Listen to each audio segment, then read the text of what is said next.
Out ছিল না Miller, cheating করেছে ভারত। এবার ভারত ও আইসিসিকে নিয়ে এক অবিশ্বাস্য মন্তব্য করলেন দক্ষিণ আফ্রিকার সাবেক ব্যাটসম্যান এবি ডিভিলিয়ার্স। প্রিয় দর্শক, তাই এই নিয়ে বিস্তারিত জানতে হলে ভিডিওটি না টেনে শেষ পর্যন্ত দেখতে থাকুন।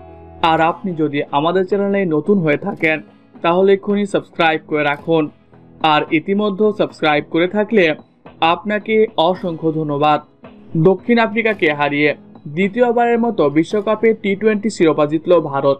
এদিন আগে ব্যাট করে বিরাট কোহলি 76 রানের উপর ভর করে 176 রান করে ভারত। জবাবে ব্যাট করতে নেমে আশা জাগিয়েও জয়ের কাছে গিয়ে শিরোপা হাতছাড়া করে আফ্রিকা। তবে এখন সব থেকে আলোচনা হচ্ছে মিলারের আউট নিয়ে। ভিডিও রিপ্লেতে দেখা যায় মিলারের যে ক্যাচটা ধরা হয়েছে সেখানে বাউন্ডারি দাগের থেকেও বেশ পেছনে ছিল।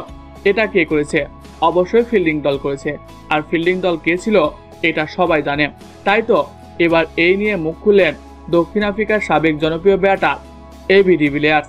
লাইভে এসে তিনি বলেন, মিলার তো আউটই ছিল না, বাউন্ডারি লাইনে স্পষ্ট দেখা গেছে ওখানে তারা বড় করে দিয়েছে।